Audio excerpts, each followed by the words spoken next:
Banagomba nze Senkubuge Rogers Tebitino omuzadde tazaawa omuweereza nga bulijjo.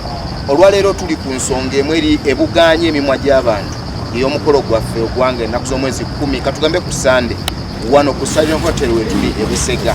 Olwaleero tusazeewo okukuba olukuuna lwa bannamawulire twogereko n'abakulu ab'enjawulo ku nsonga z'omukolo guno nga buli mwatubuulira ekinyegenyege kimukudde kitya embeera eryetya mu bantu ab'enjawulo. Wensookedde wano ndi muganda wange Sebo amanya Bala Moses Banagomba Gomba otinye tinye n'ogamba kanzije nsiige ekifaananyi ku mbeera eriwo akabuuza jjako tegenda akasirisi. Mbadde njagala abantu basiige ekifaananyi kuwa ba sponsor b'omukolo guno. Ekifaananyi kijje mulina mwe nga ba sponsor. Omukolo guno munene nnyo era guteekeddwa ba sponsor asinga okuba omukulu ye AGDA Live eddoboozi ly'eggomba, the first online TV in Gomba. Ogwosimya amaato sokola. Kakati ate ne kwegattibwako omusajja omulala abeera mu software Alan Soft Media. Oyo yabikwasaganya abitereeza n'abiwanika ku mutimbagano n'ababeera e Bulaaya ne babeera nga batulaba bulungi. Ate kwe mabega wa kamera wabeerayo Insight Media. Insight Media beba kafulu okukuba ebifaananyi balungi nnyo era buli anajja ku mukolo ekifaananyi agenda kubeera ng'akifuna bakimukuba ne bakimuweerawo ye n'asasula. Munfo waliwo wennyini ku Stallion Hotel-Busega n'okusingawo. Omuntu ajja ku mukolo guno nga tumaliriza asuubire ki ekyenjawulo okwawukana ku mikolo emirala? Ebinonoggo oba nkyogere ntya buli kimu gwe kyomanyi ekitegekebwa ku mikolo nga bagenda okukyaza Ssaabasajja Kabaka bigenda kubeera wano ku Stallion Hotel. Banagomba yenna mukowoola ajje yeerabireko. Tuyanza nnyo tweyanzike. Kale nno abalala basigadde bannaye ate abeere wano n'ogooyingawa ku lunaku lwo olw'Essande ffenna nga tujja wano nnaku z'omwezi genda kubeera 10 mwena tubaaniriza. Ono nga yagenda okuba oba yabunaanyizibwa ku nsonga z'abagenyi abasosowavu ku mukolo gwo. Seba batusooka obabulire erinnya lyo. Bakadde bange erinnya nze Kenneth Kasulu. Sebo ndi musanyufu nnyo okulaba ng'ensonga zino zigenda kuba. Bantegeezezzaako nti gwe ovunaanyizibwa ku nsonga z'abagenyi. Omuntu ajja mu mukolo guno ng'ali mu kategole y'abagenyi abalala asuubire ki ekyenjawulo kyagenda okulaba ekyawukana ku mikolo emirala? Sebo abakulu Banagomba n'abo okuva ebinewala high profile guests bonna bamaze okunfaminga abalala bali mu kutegeeza nti buli kimu kiri mulanga. Era oyo anajja wano yesunge okulaba abo balagala mulimu abantu abagenyi nga bab'enjawulo kisecurity ejja neebanga eriyegeyege bajja motoka zaabwe zikati abagaali kivuga ebintu ebyo tebibeere muzungu tayita nijopade.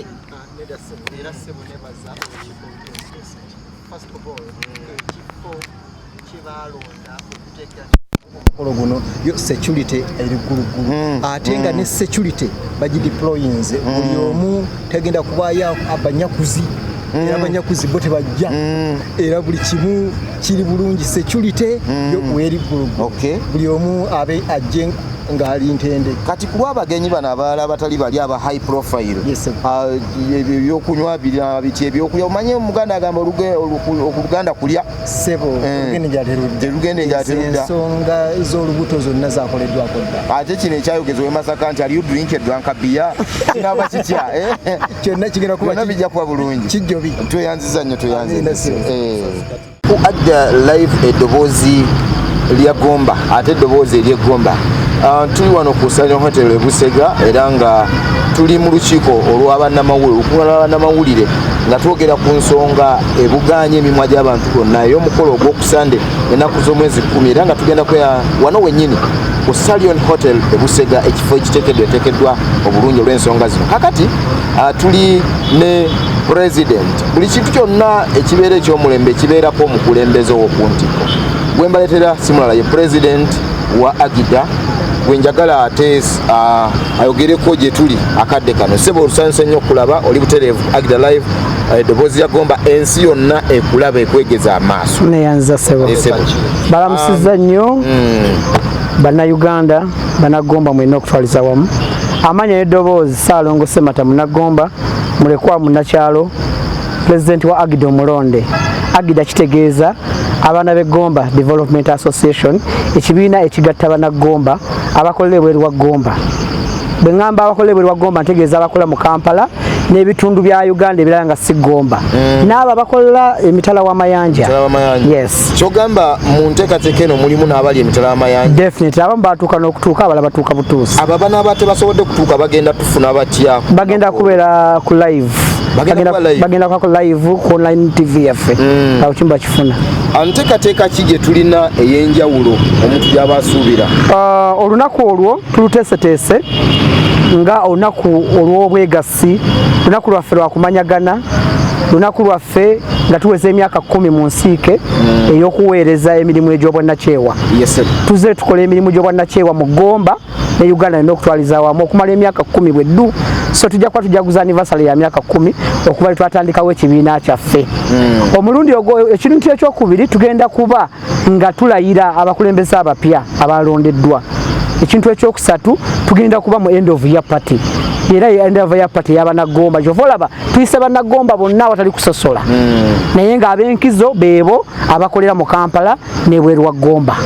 Waliwo bannaffe ababeera nga tukolagana nabo AGDA bakozemu omulimu naye nga tesibeddwa. Mu bufunze bawero wishers. Wero wishers. Yenna gyali nga olina akakwate ku Gomba, olina akakwate ku Banagomba. Tukwaniriza. Ate n'oyo ayagala okwegatta ku kibiina kyaffe ng'owulira bye tukola bikusanyusa bikunyumira cyangwa otwegatteko tukwaniriza. Omulyango muggule ng'ennaku z'omwezi 10 Desemba okuva ku ssaawa 4 ez'okumakya mpaka leeti. Obudde obuddayo obwewo si bulinaako kkomo naye obujja okuva ku ssaawa 4 ez'okumakya. Pulogulaamu zaffe zigenda tandika ku ssaawa 4 ez'okumakya. Pulogulaamu zaffe zitandika ssaawa 4 ez'okumakya. Tulina emizannyo egy'enjawulo, empaka ez'enjawulo nga teziriko n'ebirabo. Oluvannyuma tuyina saavisi egenda kuba ekulemberwa Reverend Kanoni Muwonge okuva mu Mawokota. Former Sabadinkoni okuva ku Mpenjas Church of St. Peter's Church of Uganda. Yes. Yes, era yagenda okutulayiza ku lunaku olwo. Okusaba kutandika saa mmeka? Tutandika ssaawa 4 mpaka ssaawa 6. Okusaba kutandika. Era mu kaseera aka mu kanyomero k'okusaba mwe mulina okulayira. Yes. Ebirayiro bimala okubibwa. Ebirayiro bimala okubibwa tugende mu speeches ez'enjawulo. Ssaawa 8 tujja kuba tugabula ekyemisana kyaffe. Bw'ojjanga okugabula kuwedde ebisigadde. Fraternity y'abannabyabufuzi mugikwasaganyiza mutya? Bannabyabufuzi abali abeegattira mu kibiina ekyo n'abatakyegattiramu bonna twabayise okusinga ddala Banagomba.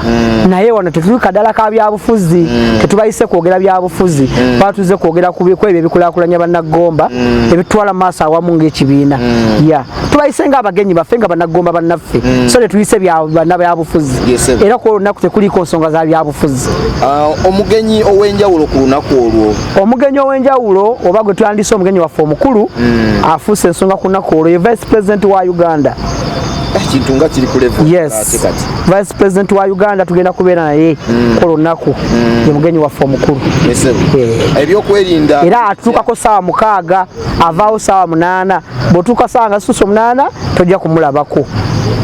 Tulina abayimbi ab'enjawulo omuli n'omwana waffe enzaalwa y'Egomba, omwana Sewa ow'Egomba oyo yali amyuka Eddie Kenzo. Essaawa zino nga munkulembeze ku kakiiko akatwala abayimbi mu Uganda era nga twetudde abayimbi bangi okuva Egomba ku lunaku olwo. Tugenda kuba naye ku lunaku olwo. Ba Victor Kamenyo bonna tugenda kuba nabo.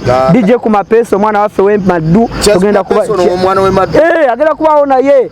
Ambassador Marvin agenda kubeera wa bikwasaganye oyo yennyini naye mwana waffe tugenda kuba naye ku lunaku olwo. Kale kati President kiki ekyenjawulo kyogamba ekitalekeka? Akatalekeka kyenyinza okutegeeza nti nga bwe tuli mukolo gwaffe gwa kusanyuka kulya na kunywa, saagala fujjo kubanga security weera erigulugubo n'akola effujjo ebinaddirira security ekola gwayo. Ekyokubiri kyenyinza okugamba nti tuli Banagomba twakuzibwa bulungi, tulina empisa, twambala bulungi era enyambala ebeere decent twambale ng'abantu abavunaanyizibwa era abawesa Gomba ekitiibwa kuba jjukire Gomba tulina abantu abangi abovunaanyizibwa bangi abava Gomba n'abakulembeze baffe batwala naddala ab'okuntiko bona nga bavaawa bava Gomba so ku lunaku olwo nsuubira okuba nti abantu temugenda kutukunamira mugenda kujja nga mutwambalidde bulungi olw'okuweesaawo omukolo ekitiibwa. Tweyanza nnyo ssebo Pulezidenti. Tujja bagabula, mujja kulya, mujja kunywa. Nge ku bantu ab'enjawulo Gomba eyo boga nti okusookera ddala nkoowola kyamaani wange owero C5 omwami Godfrey Kiviri, Geoffrey Kiviri, omwami RDC waffe omukyala omujja, DPC waffe tumuyita baddiso bonna tubayita, kitunzi waffe wa Gomba tukuyita ku mukolo gwaffe, mwami Sempala atwala egombula ya Mpeja Ssaabasajja Kabaka omumyuka, bachairman ba honorable councillors abatwala Gomba mwenna, council ya district mwena tubayise ku mukolo. Esebo era nkakasanga buli omu obaka yabufuna bwayita mu chairman Kizito Ivan mwenatuma okutuusa obubaka obwo. Tweyanza nnyo ssebo, tweyanze. Tweyanza nnyo mwenna ababadde naffe okuva twatandikidde. Nze Ssenkubuge Rogers Tebitendo omuzadde tazaawa nga bulijjo muweerezaawo.